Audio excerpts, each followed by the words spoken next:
Okay, so we're back. My stars have now all been applied. It's just drying over here. And I've got to start adding some little details now to my bear. So what I'm going to do is I'm going to take my Sahara Sand marker, not the fat end, I want the skinny end. And I'm going to add the steam to his cup. It's just easier than trying to cut that out. I would not do that to anyone. That would just be some sort of cruel, unusual punishment. And I'm going to take my Night of Navy marker and I'm going to add a little ripple around his foot where he just dipped the toe of his foot into the water. I always like adding little teeny details. Okay, and now he's ready to go on to my other pieces. So I'm going to take my Bermuda base circle, which is again a little bit larger. It's just large enough to allow the scallops to be seen on my basic black large scallop circle.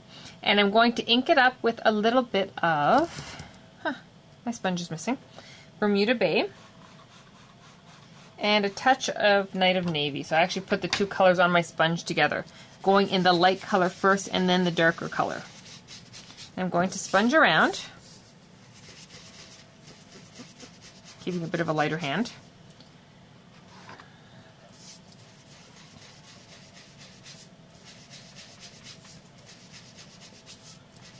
Okay, so we have that done. And then I'm going to mat my image onto my Bermuda Bay with my snail adhesive, and I'm just hoping that those stars are dry and they're not going to stick to my... Okay. It's not... Oh, for heaven... Oh, it helped to be turned over the right way. And I was about to start complaining how my snail adhesive was acting up, and actually it was my brain acting up. Okay. I've got some snail adhesive there. And I'm going to mat this onto my Bermuda base circle. And then I'm going to put a little more snail adhesive. You can tell I'm not normally used to taping full cards. I find it a little awkward. Okay, and I'm going to mat it to my black large scallop circle. And now I'm going to take my sponge dauber, and I'm going to, it has silver on it. Now I'm taking my silver paint that's in the mini catalog, and you actually only need just a teeny little bit, so I just dip the tip in, so you see I have a fair bit there, and I scrape off some of it on the cap because I don't want a lot at all. And this stuff, it lasts forever. I mean, you don't need much for your basic applications. I'm just going to tinge the tips of my black with a little silver. I find it just makes them stand out a little more. And I know I've got like a sponging addiction, and I probably need help, but you will find every piece I do, I need to have something sponged. It's just part of my makeup, I guess. Okay, so we're almost done. Okay, so that one's ready to go. And then I'm going to take my bottom piece. It's already matted with a Whisper White large circle on the black large scallop circle, and it's the same size as the Bermuda Bay circle on the top. And I'm going to stamp my greeting, and that's the Christmas greeting. It's from a greeting set from the mini catalog, and hold on, I'll get the name for you. Grateful Greetings is what it's called, and it's a really beautiful set for having, you know, a lot of, well, just nice fonts in the greetings. I really like how it looks. I'm going to ink it up with basic black using my Stamp Magic to get a nice straight placement. I stamp it out, and because I went fast and I'm trying to... Okay, I will not restamp it because knowing me, I'll smudge it. Make sure your stamp is well inked though when you do stamp it out.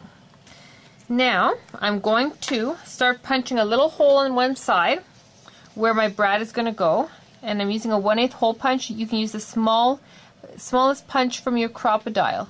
Make it in what is essentially the middle. Okay. And on the Bermuda Bay piece. Okay, so you see that my hole stayed on the Bermuda Bay piece. It did not extend over to the Whisper White. And then I want this to be straight with my greeting. I line it up, and then I punch through the next layer. I didn't punch through both layers at the same time just because I didn't want the chance of it shifting on me. And then I'm going to take, well actually before I do that, I'm going to add a little sponging. I know, shocking, I almost forgot my sponging. And I'm going to sponge the greeting layer with a little bit of Bermuda Bay.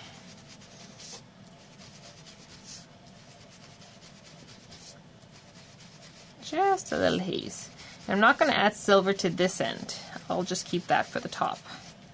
Okay, so I have just a touch of that pale Bermuda base shading. I did not do it heavy at all. Then I match up my holes again. And I grab my crystal brad, it's a blue rhinestone brad, right over there. Put it in. I open the flanges in the back. And hopefully it won't get under my nail. I didn't. That's a nice bonus. Okay, so I have the card put together. It opens up really nicely like this, and the only thing missing is some glitter. Now for this case, I'm going to add crystal effects for the glitter to the ice flow on the on this clear window sheet. I just find that the two-way glue pen, it kind of, the glitter has a tendency to shed when you use it. And especially on this plastic, it doesn't really hold that great, whereas the crystal effects, it holds wonderful, and it gives you a little bit of a raised dimension to whatever it is that you have on top of it. Like whatever glitter you have, it makes it look kind of raised and really nifty. So I just paint out the side of my ice flow. Okay, there we go. And I'm going to put some glitter. Okay, my glitter, I'm telling you right now, it looks a little pink. Do not ask me why, I have no idea, but I think it's been around for a while, and everything that's gotten mixed in has kind of tinted the color. I mean, I do glitter tinting with some of my reinkers, but this just happened. I have no idea how. Just over the years, it seems to have become like that. Okay, so I just flick the back. When it's dry, I will give it a nice brushing off. Okay, so I have my ice flow done up there, and then I'm going to grab my two-way glue pen for the stars, and I'm going to just add the glue here so that I can then go over with my glitter. Now this is going to give me a flatter glitter look, and it's going to be more transparent than when I use the crystal effect, which makes it a bit more opaque because it holds much more glitter to the surface. Okay, got that, did it really fast, and I'm going to glitter up my stars.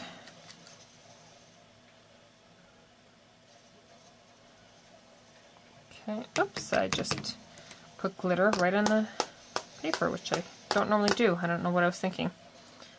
Okay, so now we have the stars glittered. As soon as it's dry, I'm going to take a soft stippling brush that I had from it's retired now, but from a previous catalog, and I'm going to brush it all off. So here you have it, a non-traditional Christmas card.